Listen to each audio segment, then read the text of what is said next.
मेरे प्यारे दोस्तों, भाइयों और बहनों, आप सबका राधा कृष्ण भक्ति ज्ञान चैनल में स्वागत है। आज मैं आप सबको कूर्म पुराण की कथा सुनाने जा रही हूँ, जिसकी कथा सुनने से हरि बड़े प्रसन्न होते हैं और उस पर हरि की कृपा सदा बनी रहती है। तो बोलिए लक्ष्मी नारायण विष्णु भगवान की जय। चलिए दोस्तों, आप सबको आगे की कथा सुनाती हूँ। भगवान ने कहा कि हे ब्राह्मणों, धर्म वृषभ पर आरूढ़ होने वाले धर्मवाहन मंगलकारी भगवान शिव ने ब्रह्मा के वचन को सुनकर मन से अपने ही समान जटाधारी आतंक रहित 3 नेत्र वाले नील रोहित रुद्रों को उत्पन्न किया।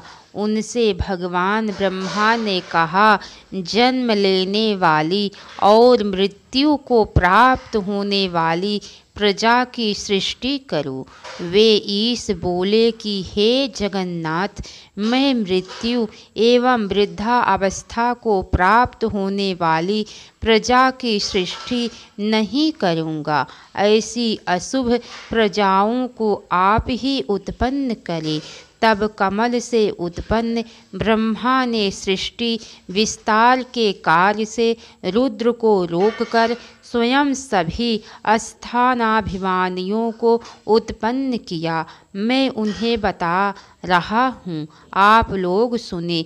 जल, अग्नि, अंतरिक्ष, आकाश, वायु और पृथ्वी, इसी प्रकार नदी, समुद्र, पर्वत, वृक्ष, वनस्पति, लौह, काष्ठा, कला, मुहूर्त, दिन रात, अर्धमास, मास, अयन, वर्ष तथा युग आदि स्थानाभिमानियों की सर्जना कर पुनः सृष्टि के सहायकों को मारीचि, भृगु, अंगिरा, पुलत्स्य, पुलह, क्रतु, दक्ष, अत्रि, वशिष्ठ, धर्म एवं संकल्प को उत्पन्न किया। सभी लोकों के पितामह ब्रह्मदेव ने प्राणवायु से दक्ष को उत्पन्न किया।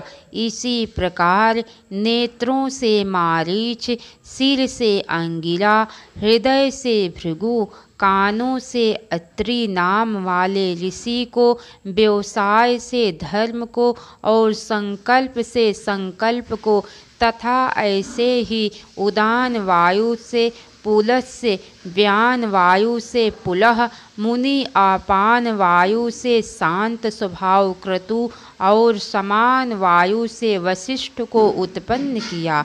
ब्रह्मा के द्वारा उत्पन्न ये सभी गृहस्थ हैं तथा सृष्टि विस्तार में सहयोगी हैं। मनुष्य का रूप धारण कर इन्होंने धर्म का परिवर्तन किया। तदंतर देवता, असुर, पितर तथा मनुष्य, इन चारों की तथा जल की सृष्टि करने की इच्छा से ब्रह्मा ने अपने आप को नियुक्त किया। संयुक्त आत्मरूप वाले प्रजापति से तमोगुण की मात्रा का उद्रेक हुआ।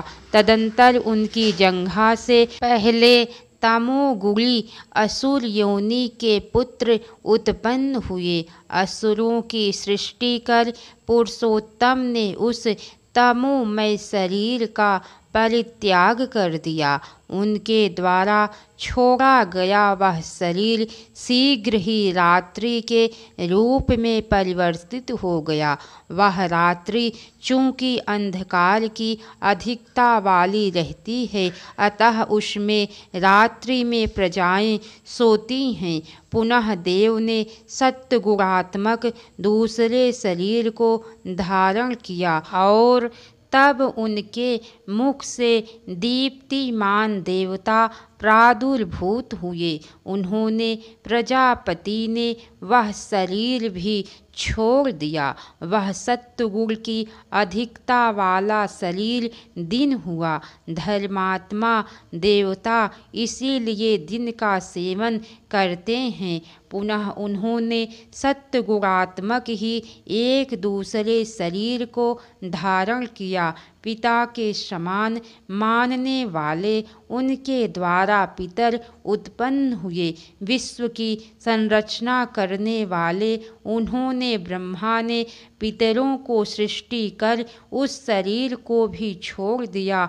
वह छोड़ा गया शरीर शीघ्र ही संध्या के रूप में बदल गया। इसीलिए देवताओं के लिए दिन, देव विद्वेषी असुरों के लिए रात तथा दिन और रात्र के मध्य की संध्या जो पितरों की मूर्ति रूप है वह प्रशस्त है। इसीलिए देवता, असुर, स्वयंभू आदि सभी मनु तथा सभी मनुष्य दिन और रात्र के मध्य में सदा स्थित रहने वाले संध्या रूपी शरीर मूर्ति की उपासना करते हैं। तब ब्रह्मा ने रजोगुण की अधिकता वाले अन्य शरीर को धारण किया, जिससे रजोगुण से आवृत उनके पुत्र उत्पन्न हुए जो मनुष्य कहलाए। ब्राह्मणों, उन प्रजापति ने शीघ्र ही उस रजोगुणात्मक शरीर को भी छोड़ दिया। वह छोड़ा गया शरीर ज्योत्सना के रूप में हो गया, जिससे रजोगुण से आवृत उनके पुत्र उत्पन्न हुए जो मनुष्य कहलाए। ब्राह्मणों, उन प्रजापति ने शीघ्र ही उस रजोगुणात्मक शरीर को भी छोड़ दिया।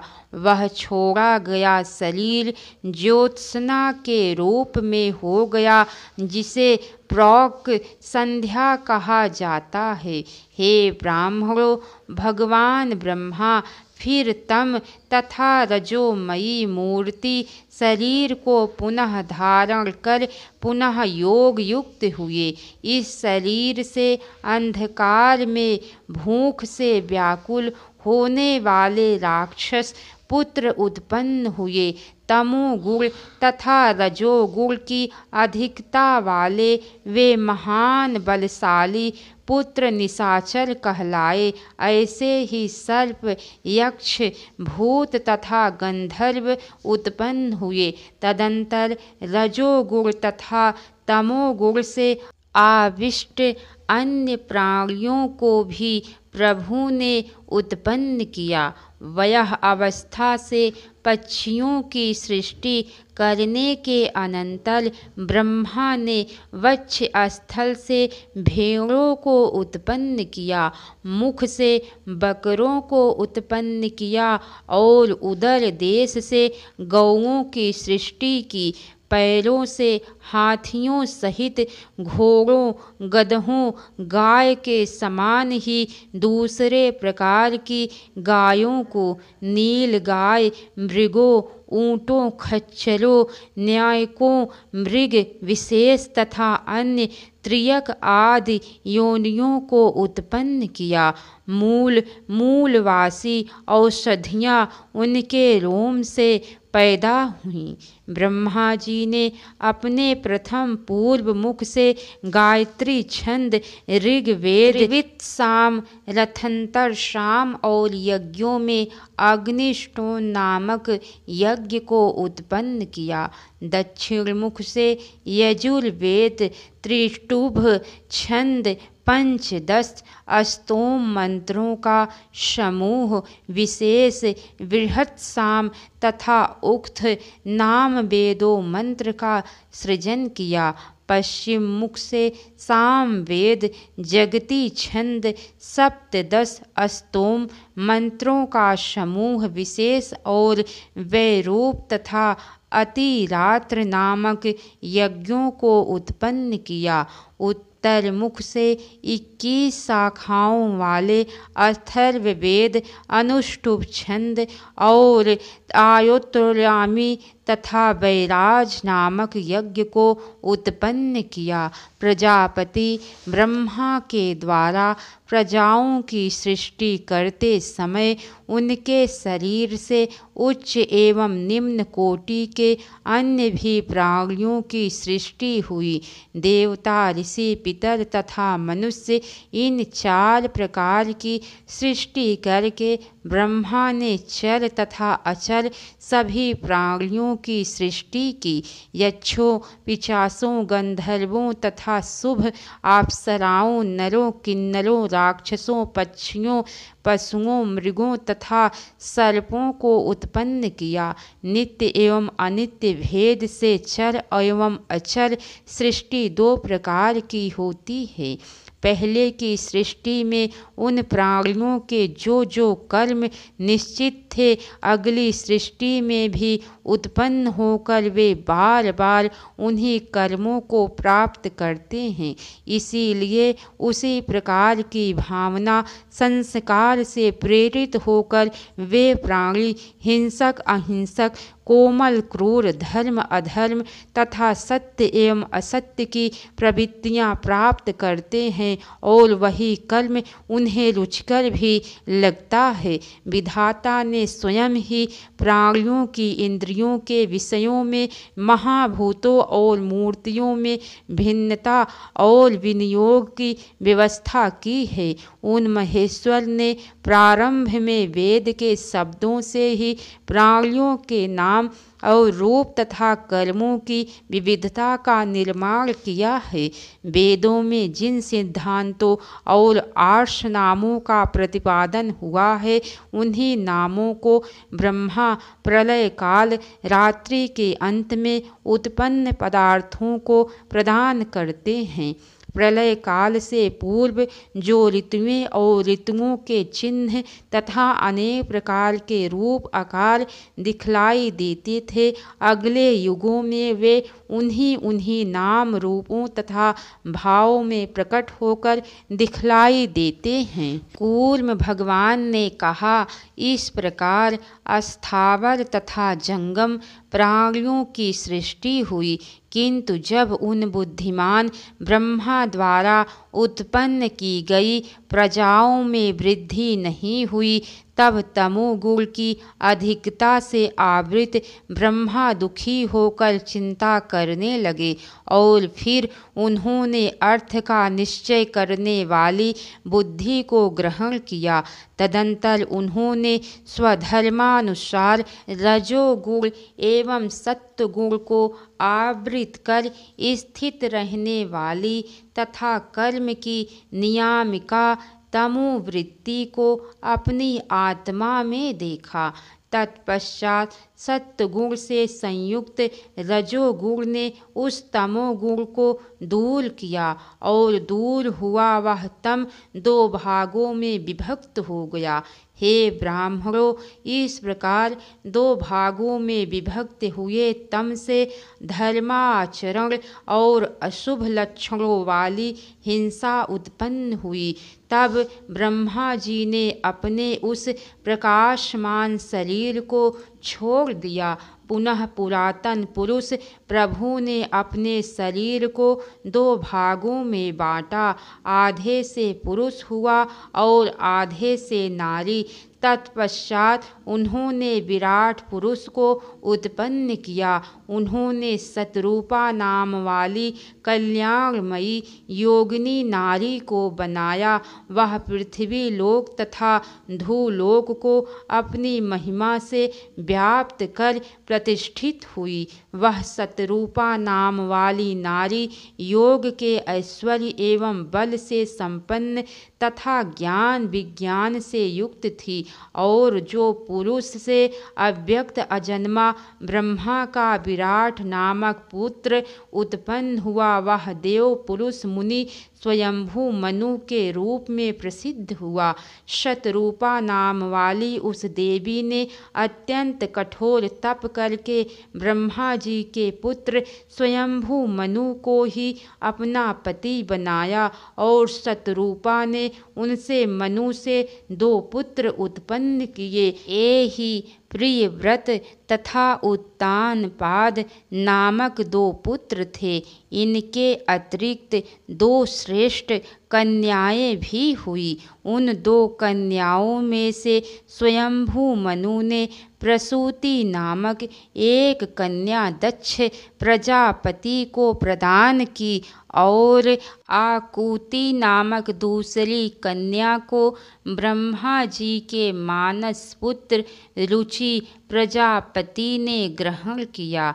मानस पुत्र रुचि प्रजापति ने आकुति से 2 संतानें प्राप्त की। यज्ञ और दक्षिणा जिनसे संसार वृद्धि को प्राप्त हुआ। यज्ञ के दक्षिणा से 12 पुत्र उत्पन्न हुए, जो स्वयंभू मनवंतर में याम इस नाम से प्रसिद्ध देवता हुए। और दक्ष प्रजापति ने प्रसूति से 24 कन्याओं को उत्पन्न किया।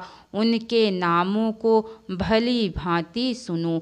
वे हैं श्रद्धा, लक्ष्मी, धृति, तुष्टि, पुष्टि, मेधा, क्रिया, बुद्धि, लज्जा, वपु, शांति, सिद्धि तथा 13वीं कन्या का नाम है कीर्ति।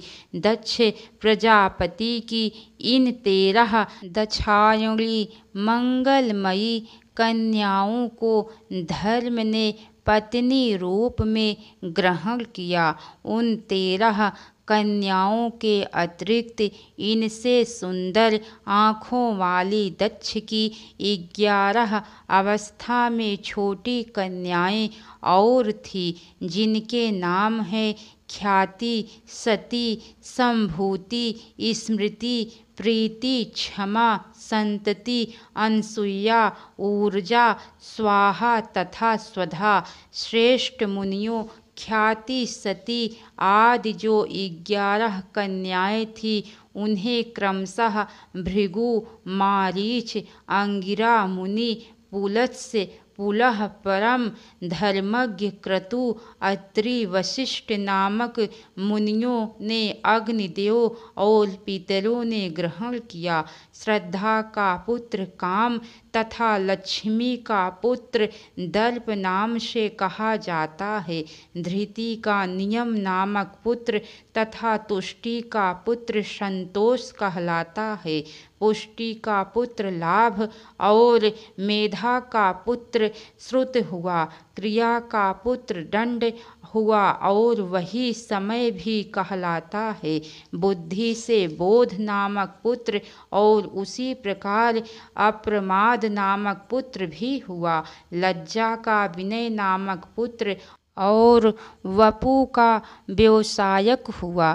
क्षेम शांति का पुत्र और सुख सिद्धि का पुत्र हुआ। इसी प्रकार कीर्ति का यश नामक पुत्र हुआ। ये सभी धर्म के पुत्र हुए। काम का हर्ष नामक पुत्र हुआ, जो देवताओं को आनंद देने वाला हुआ। यही इतनी धर्म की सुखदायक सृष्टि कहलाती है। अधर्म से हिंसा ने निकृति तथा अनृत नामक पुत्र को उत्पन्न किया। निकृति और अनृत से भय तथा नरक नामक पुत्र उत्पन्न हुए। माया तथा वेदना, ये दोनों इनकी क्रमशः भय एवं नरक की पत्नियां हैं। माया ने भय से समस्त प्राणियों को मार देने वाले मृत्यु को उत्पन्न किया और वेदना ने भी रौरव नरक नामक पति से दुख नामक पुत्र उत्पन्न किया। मृत्यु से व्याधि, जरा, रोग, शोक, तृष्णा तथा क्रोध उत्पन्न हुए। ये सभी उत्तरोत्तर अधिक दुखदायी कहे गए हैं और अधर्मा चरण ही इनका लक्षण है। इनकी ना कोई स्त्री है और ना कोई पुत्र, ये सभी ऊर्ध्वरेता हैं। श्रेष्ठ मुनियों, इस प्रकार धर्म नियामक ने तामस सर्ग की सृष्टि की। मैंने संक्षेप में इस विशिष्ट सृष्टि का वर्णन किया है। सूत जी बोले, नारद आदि महर्षियों ने यह वचन सुनने पर संशयग्रस्त होते हुए वरदाता विष्णु को प्रणाम कर इस प्रकार पूछा। ऋषियों ने कहा, हे जनार्दन, आपने मुख्य आदि की सृष्टि का वर्णन किया है। अब इस समय जो संशय हमें हो रहा है उसे आप दूर करें। ब्रह्मा ने पूर्व में उत्पन्न होने पर भी पिनाक नामक धनुष को धारण करने वाले ईश भगवान शिव को किस प्रकार अव्यक्त अजन्मा ब्रह्मा के पुत्रत्व को उत्प्राप्त हुए और कैसे जगत के स्वामी लोक पितामह अंडज हृदय गर्भ भगवान ब्रह्मा की उत्पत्ति हुई, उसे आप हमें बतलाइए। कूर्म भगवान बोले, हे ऋषियों, आप सभी सुने। अमित तेजस्वी शंकर ब्रह्मा के पुत्र रूप में कैसे हुए और कैसे ब्रह्मा कमल से उत्पन्न हुए। विगत कल्प की समाप्ति पर तीनों लोकों में घोर अंधकार व्याप्त हो गया। सर्वत्र केवल जल ही जल था। ना कोई देवता आदि थे और ना कोई ऋषि जन। उस जन शून्य अत्यंत शांत समुद्र में पुरुषोत्तम नारायण देव शेष नाग की शैया का आश्रय लेकर सोए हुए थे। हजारों सिर, हजारों नेत्र, हजारों चरण, हजारों बाहु वाले होकर वे विद्वानों के चिंतन के विषय रूप सर्वज्ञ पीत वस्त्रधारी विशाल नेत्रों वाले नीले बादल के समान वर्ण वाले महाविभूति स्वरूप योगियों के हृदय में निवास करने वाले योगात्मा नारायण जब किसी समय शेष शैया पर शयन कर रहे थे तब उनकी नाभि से लीला करने के लिए दिव्य अद्भुत तीनों लोकों का सार रूप एक स्वच्छ कमल प्रकट हुआ। वह कमल 100 योजन विस्तार वाला तरुण आदित्य के समान प्रकाशमान पूर्णमय दिव्य गंध से संपन्न और कर्णिकाएं तथा केसर से समन्वित था। सारंग नामक धनुष धारण करने वाले सारंग धन्वा नारायण इसी रूप में बहुत समय से निवास कर रहे थे। तभी एक समय भगवान हृदय गर्भ उस स्थान पर गए। उनकी माया से मुग्ध उन विश्वात्मा ने उन सुप्त सनातन पुरुषोत्तम को हाथ से उठाकर यह मधुर वचन कहा, हे पुरुष श्रेष्ठ, अंधकार से आवृत इस घोर निर्जन एकावरण में अकेले सोने वाले आप कौन हैं? मुझे बतलाइए। उनके इस वचन को सुनकर मेघ के समान गंभीर स्वर वाले गरुड़ ध्वज ने हंसकर ब्रह्मदेव से कहा, ब्रह्मा जी, आप मुझे ही समस्त लोकों की उत्पत्ति एवं संहार करने वाले महायोगेश्वर एवं पुरुषोत्तम नारायण देव जाने। पर्वत और महान द्वीपों से युक्त 7 समुद्रों से घिरे हुए इस संपूर्ण जगत के साथ ही समस्त लोकों के पितामह ब्रह्मा जी, आप अपने को भी मुझ में ही देखें। ऐसा कहकर विश्वात्मा महायोगी हरि ने सब कुछ जानते हुए भी ब्रह्मा रूपी पुरुष से कहा, आप कौन हैं? तदंतर वेद निधि प्रभु भगवान ब्रह्मा ने हंसकर कमल की आभा के समान नेत्रों वाले तथा मंद मंद मुस्कान वाले भगवान विष्णु से इस प्रकार मधुर वाणी में कहा, मैं ही धाता, धारण करने वाला विधाता, विधान बनाने वाला स्वयंभू, स्वयं ही उत्पन्न होने वाला और प्रपितामह हूँ। मुझ में ही संपूर्ण विश्व स्थित है। मैं सभी ओर मुख वाला ब्रह्मा हूँ। सत्य पराक्रम वे भगवान विष्णु ब्रह्मा का वचन सुनकर उनकी आज्ञा लेकर योग बल से ब्रह्मा के शरीर में प्रविष्ट हुए। उन देव ब्रह्मा के उदर में देवता, असुर तथा मनुष्यों सहित संपूर्ण त्रिलोकी को देखकर श्री विष्णु को अत्यंत आश्चर्य हुआ। तदंतर नागराज की शैया पर निवास करने वाले अजात शत्रु वे भगवान विष्णु उनके ब्रह्मा के मुख से बाहर निकलकर पितामह ब्रह्मा से बोले, पुरुष श्रेष्ठ, आप भी सब इसी प्रकार मेरे उदर में प्रविष्ट होकर सदा इन विचित्र लोकों को देखे। तब भगवान विष्णु की यह आह्लाद प्रदान करने वाली वाणी सुनकर और पुनः उनका श्री विष्णु का अभिनंदन कर कुशध्वज ब्रह्मा ने लक्ष्मीपति भगवान विष्णु के उदर में प्रवेश किया।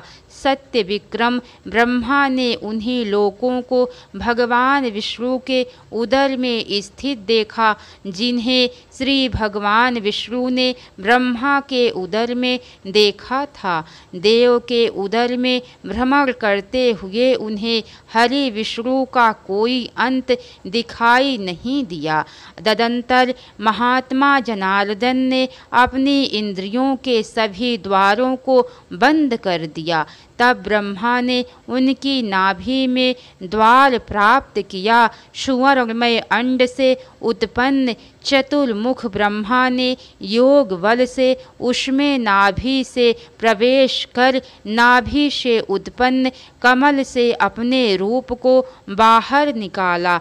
पद्मगर्भ के समान शोभा वाले स्वयंभू जगद्योनि पितामह भगवान ब्रह्मा अरविंद रक्त कमल पर बैठे हुए शोभित होने वाले अपने को संपूर्ण विश्व का स्वामी तथा परम पद आश्रय मानते हुए उन्होंने ब्रह्मा जी के मेघ के समान गंभीर वाणी में पुरुषोत्तम विष्णु से कहा, आपने अपनी विजय की ओर आकांक्षा से इस समय यह क्या किया? अपनी सभी इंद्रियों के द्वारों को क्यों बंद कर दिया? एकमात्र मैं ही सबसे बड़ा बलशाली हूँ और कोई नहीं। मुझे कौन पराजित कर पाएगा? लोक नियामक ब्रह्मा का वचन सुनकर नारायण हरि ने सांत्वना पूर्वक यह मधुर वाक्य कहा, आप ही धाता, विधाता और स्वयंभू पितामह है। मैंने ईर्षा द्वेष के कारण अपने शरीर के द्वारों को बंद नहीं किया, अपितु लीला करने की इच्छा से ही मैंने ऐसा किया, ना कि आपको बाधा पहुँचाने की दृष्टि से। देवाधिदेव पितामह, आपको भला कौन बाधा पहुँचाना चाहेगा? आपको कुछ अन्यथा नहीं समझना चाहिए। आप मेरे लिए सभी प्रकार से मान्य हैं। मेरे द्वारा जो आपका अपहरण हुआ है उसमें आप सभी प्रकार से अपना कल्याण ही समझे। इसी कारण ब्रह्मन मेरी प्रीति के लिए आप मेरे पुत्र बने। जगन मूर्ति आप पद्मयोनि इस नाम से विख्यात हो। तदंतर भगवान देव ब्रह्मा ने किरीटी विष्णु को वर देकर अत्यंत प्रसन्न होकर पुनः विष्णु से कहा, आप सभी के आत्मरूप हैं, अनंत हैं और सभी के परम ईश्वर हैं। आप सभी प्राणियों की अंतर आत्मा हैं तथा आप ही सनातन पर ब्रह्म है। मैं ही सभी लोकों की आत्मा एवं लोक महेश्वर हूँ। यह सब कुछ मेरा ही स्वरूप है। मैं परम पुरुष ब्रह्मा हूँ। हम दोनों के अतिरिक्त लोकों का परमेश्वर दूसरा अन्य कोई नहीं है। नारायण और पितामह के रूप में एक मूर्ति ही दो भागों में विभक्त हुई। उनके ब्रह्मा जी के द्वारा ऐसा कहे जाने पर वासुदेव ब्रह्मा से इस प्रकार बोले, यह प्रतिज्ञा आपके विनाश का कारण बनेगी। क्या आप ब्रह्माधिपति योगेश्वर अव्यय एवं प्रधान पुरुष ईशान शंकर को नहीं देख रहे हैं? मैं उन परमेश्वर को जानता हूँ। योगींद्र इस सांख्य शास्त्र के ज्ञाता भी इन महेश्वर का दर्शन नहीं कर पाते। आप उन्हें अनादिनिधन ब्रह्म की शरण ग्रहण करें। इसके आगे की कथा दोस्तों आप सबको कल सुनने को मिलेंगी। तो कैसी लगी कथा लाइक करके कमेंट बॉक्स में ज़रूर बताना। तो बोलिए लक्ष्मी नारायण विष्णु भगवान की जय। हर हर महादेव। अब तक की सारी वीडियो देखने के लिए आप सबको बहुत बहुत धन्यवाद। राधे राधे दोस्तों।